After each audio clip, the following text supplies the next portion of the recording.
Welcome to the Martin Bailey Photography Podcast.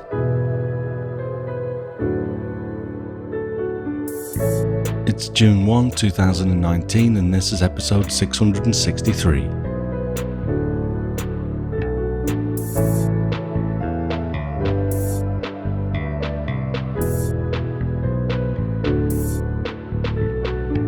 Following on from last week's episode on creating a portfolio, I made the time to select my landscape of Japan images, but unlike my wildlife portfolio, which felt fine with the images in chronological order, my landscape work needed sequencing.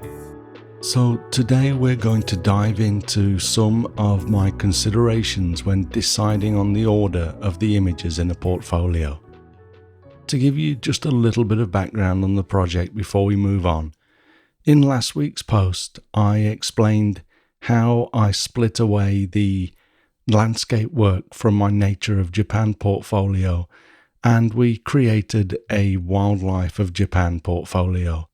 And although I didn't think I'd have the time to do the landscape portfolio before leaving for Namibia this week, I was reminded that I hadn't touched on sequencing in the last episode, and although that was a conscious decision because I decided to leave the portfolio in chronological order, I should have at least explained that.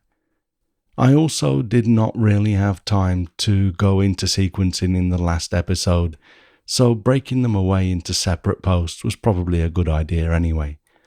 I'd like to send out a huge thanks to Yulana Switacha for communicating with me on these posts and for being at least partially responsible for me putting them together.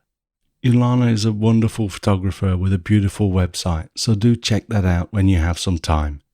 For links like this and to view the full-sized images, go to the blog post for this week's episode at mbp.ac/663. So I decided to go through my entire collection of images for this landscape portfolio and ended up with a pretty hefty collection of 200 images to work with, but I whittled it down to just 50 using the process that we discussed last week. Looking at my 50 images, I now need to start and put them into some sort of order that will make sense when viewed in series during a slideshow, and I also want to ensure that the page of thumbnails looks nice too. I started with my set sorted by date, from oldest to newest, as you can see in the first screenshot in the blog post, or if you're listening on a device that can actually display the images in the chapters. Most asset management applications will automatically switch to some form of custom order once you start to drag your images around. So to get started, I'm literally just going to start dragging my images around and seeing how they look. I'll go over the sort of things that I'm thinking about as I do this. It's not uncommon to decide that certain images just don't match, or that we need to go and fetch something else to make a cohesive link between two photos. So I'll see how that goes.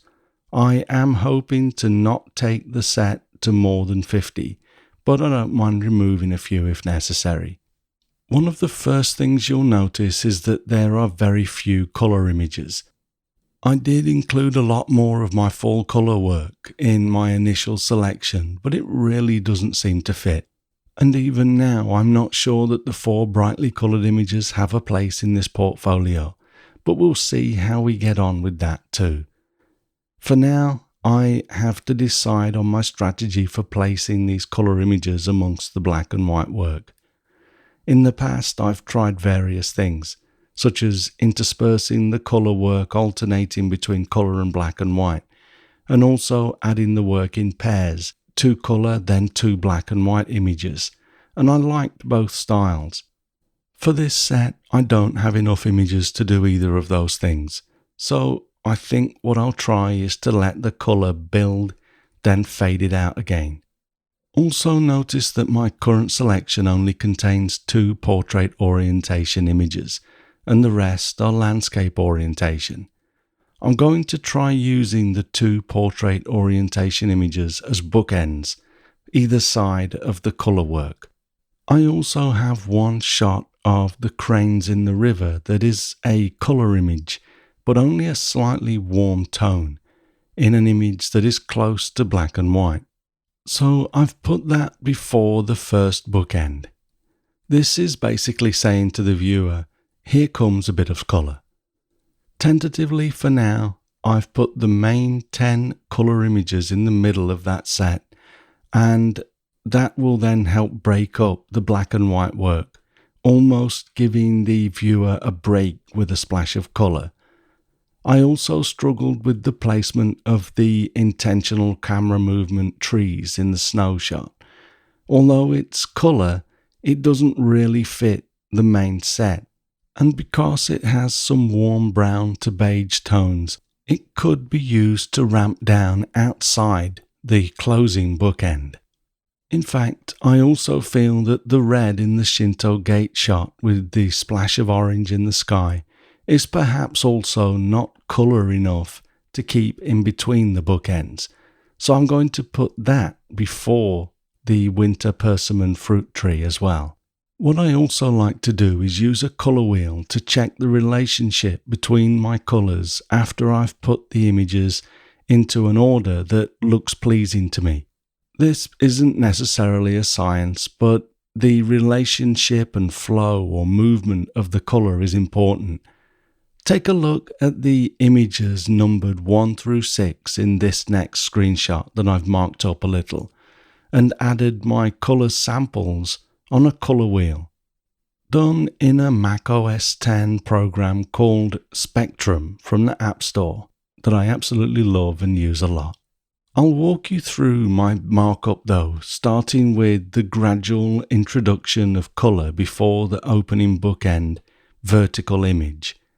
I ordered my 3 green images in order of vividness, and we can confirm that gradual increase from samples 1, 2 and 3 on the colour wheel.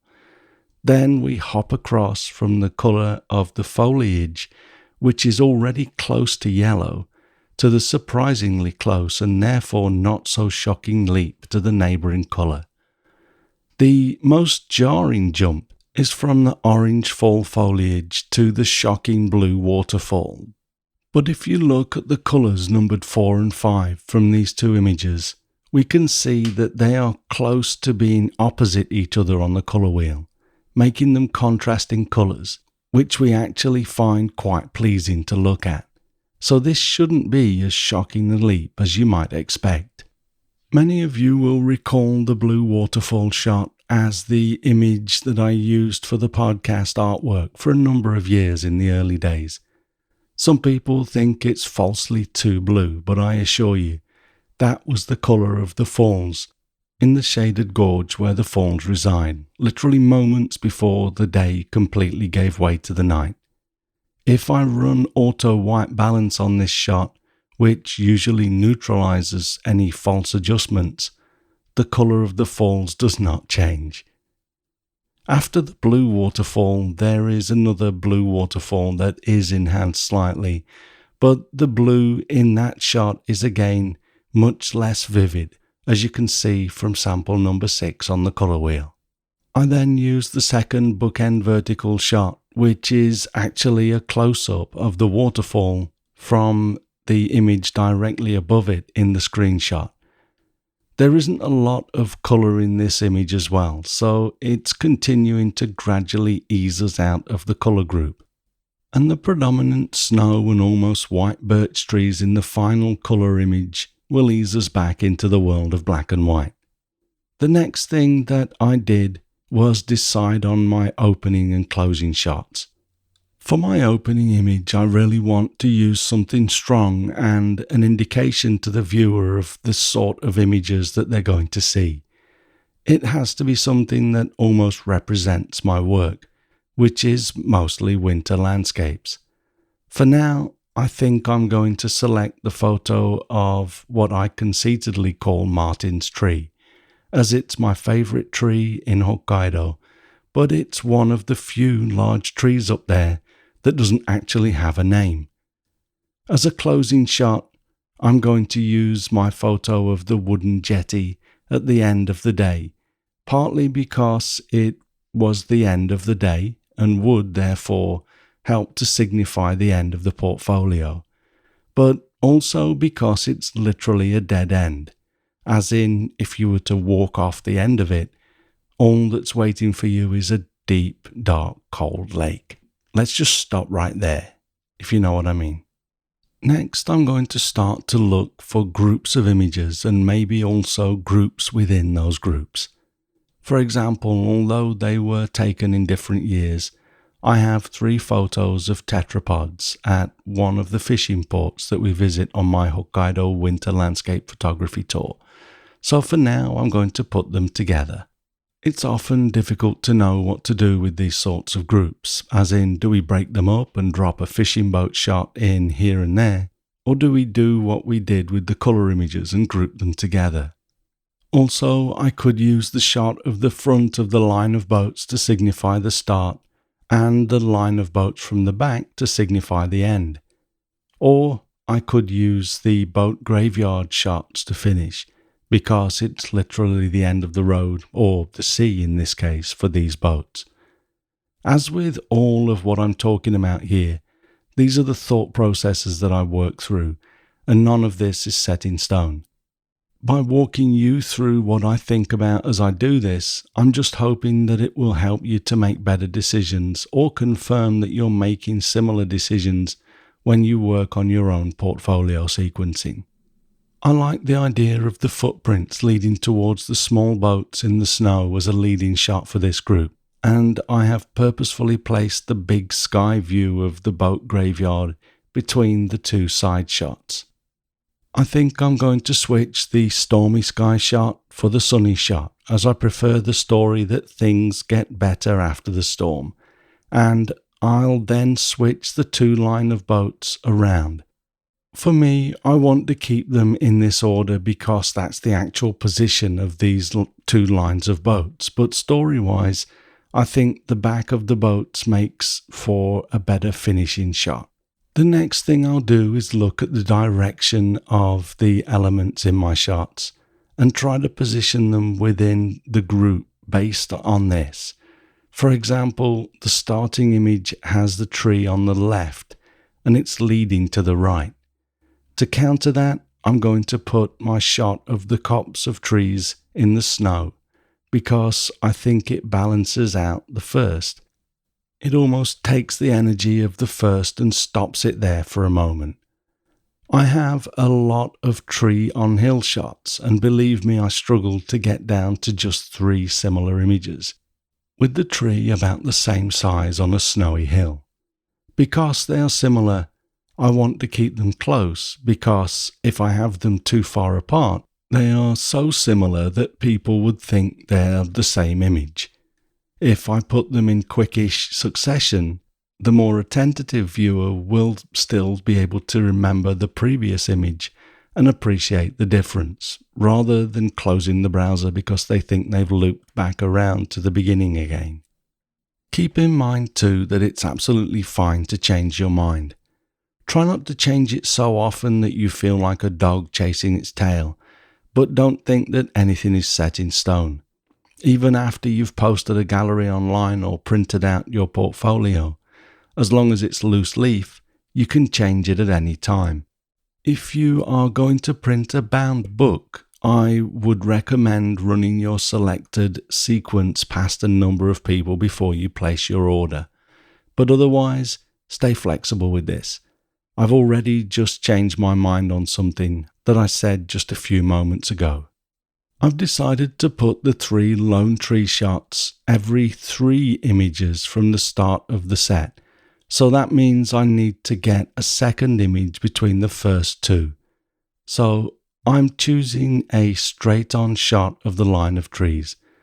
I feel that the flow is still good, almost like passing the baton from the first lone tree to the copse, which has its back to the second lone tree.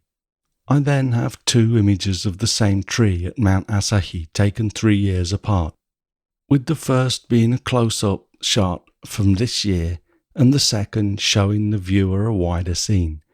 I'm essentially zooming out with the second image, but you could zoom in showing the wider scene first, then the close-up. For this pair, I like zooming out. Even with different subjects, I think it can work to lead the viewer into more intimate close-up scenes, then try to lead them back out to wider scenes. For example, after my third lone tree, I used another left to right shot of snow-covered trees and woods, a middle shot that is more intimate, then a wider shot that leads right to left, once again pausing the eye before starting again with a copse of trees on the left, then another front-on line of trees, then a copse of trees on the right. That actually completes all of my images of trees and woods in the snow, except for one close-up of a tree that has actually now been cut down because it got sick around 8 years ago now. This is a much closer view of a tree than all of the others, and it's a very graphical, dynamic shape. So I'm using this to almost say, okay, that's it, we're moving on to something else now. This tree is also leading the viewer from left to right. So I follow with something different, but it also now, for the first time, has some man-made elements.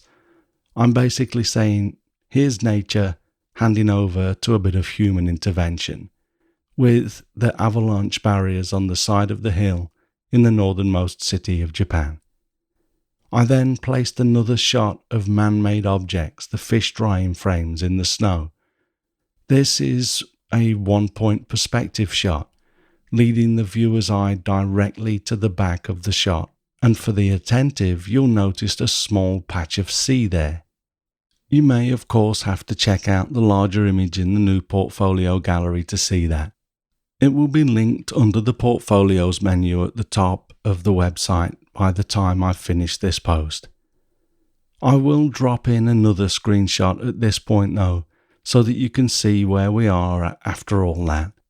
Having hinted at the nautical and fishing theme with the glimpse of the sea behind the fish drying frames, we then start the series of fishing boats that we ordered earlier. I've also now added 2 more finishing shots.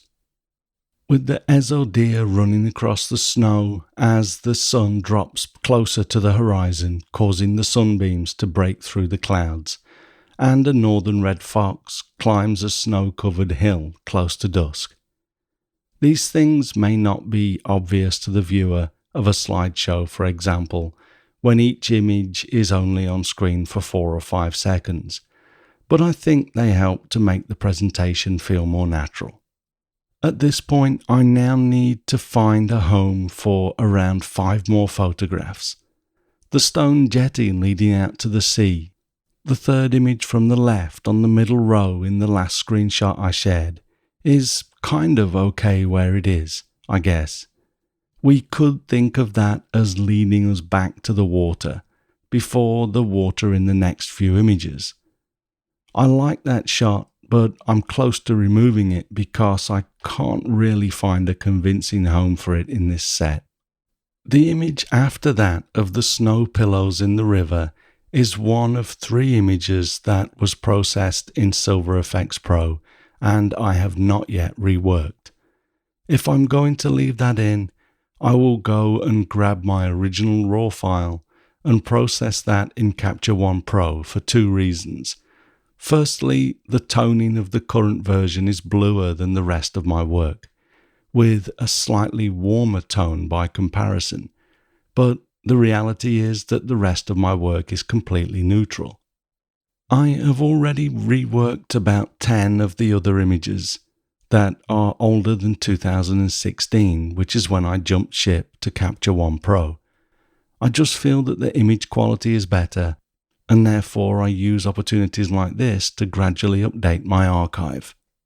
The 2 images of grasses poking out of the snow are, in my mind, a pair that I want to keep together, and I was thinking that I would zoom in on them from the base of the trees as you saw them in the earlier screenshot. But they don't really work there. I'm not completely happy with this, but I'm going to move them between the copse on the right side and the old tree that was cut down. Tonally, they work well there, so I'm not going to worry about that anymore at this point. It's completely up to you if you want to cut yourself some slack on these decisions. The alternative for me at this point is to remove them from the set, but I like them too much to do that. Also, without a good home for the intimate shot of the top of the frozen Oshin-Koshin Falls, I recalled that the image was actually still in colour, with some faint blue in the ice, so I used the advanced colour editor in Capture One Pro to select that blue and increase the saturation slightly, so that the viewer would be able to detect the colour as we come out of the colour image group in the middle of the set. That also keeps all 6 of my waterfall images together, which I like. Again, the strategy of having groups within groups.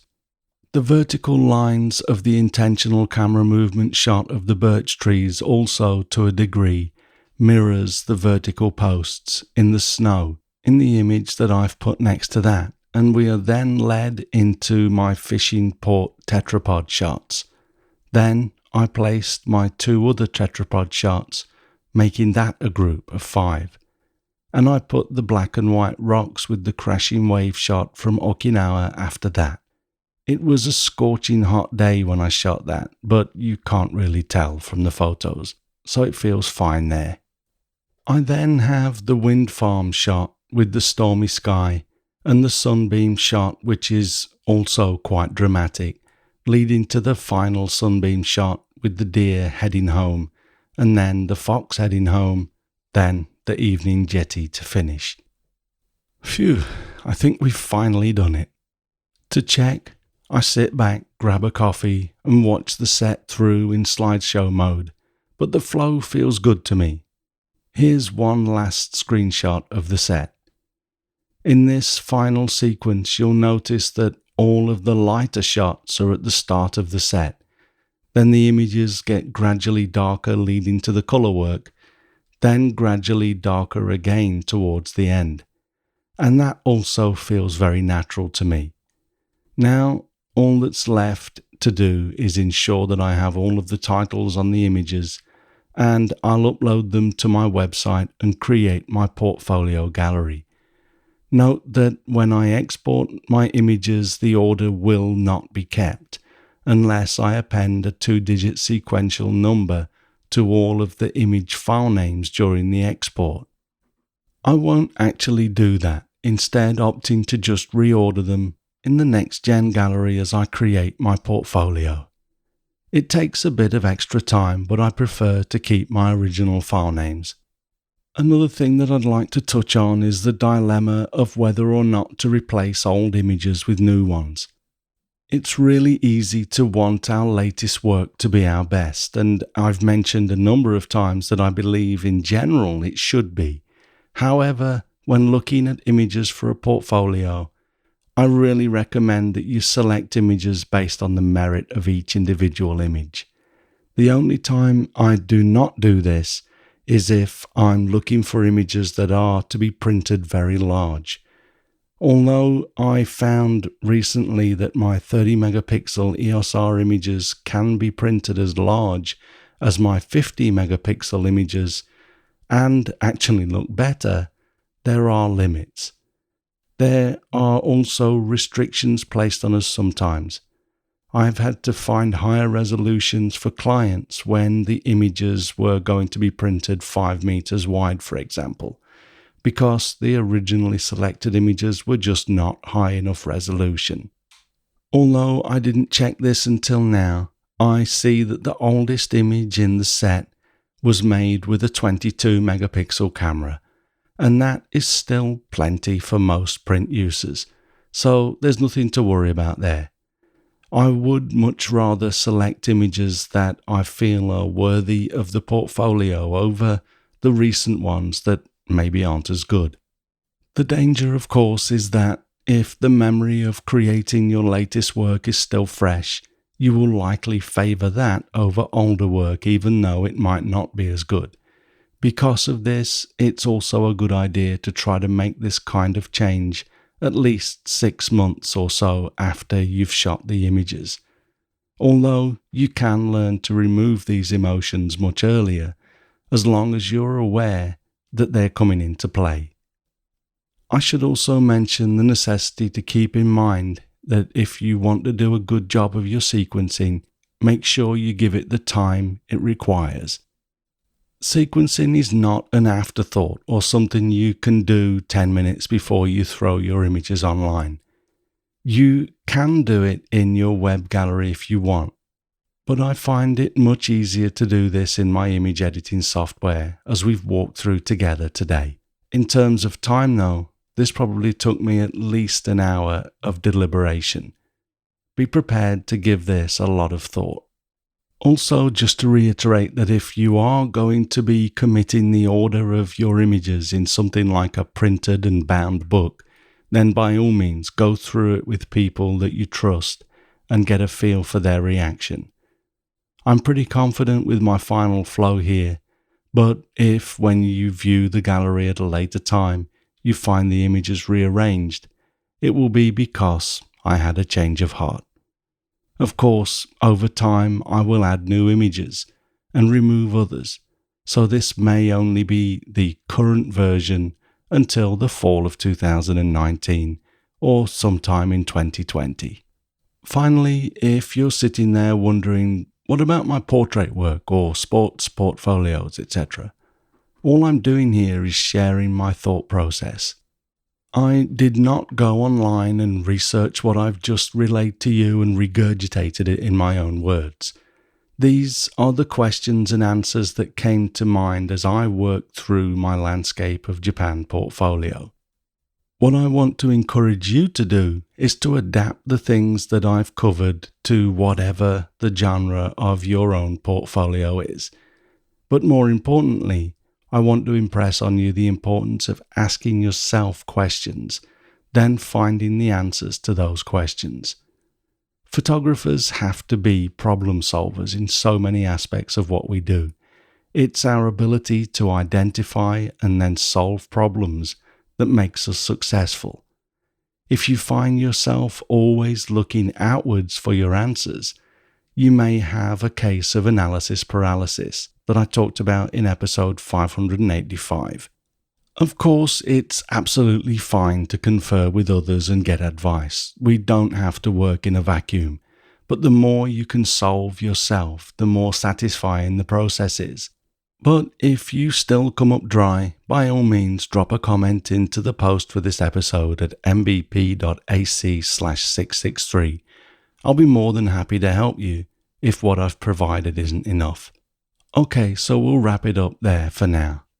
You can check out my new Landscapes of Japan portfolio from the link in the Portfolios menu at the top of all of the pages at martinbaileyphotography.com.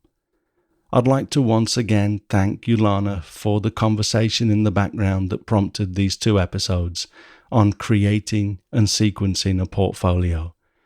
I actually met Yulana in Hokkaido in 2017 when she joined my winter landscape photography there, and I've also had the pleasure of travelling with her in Namibia on my tour there as well.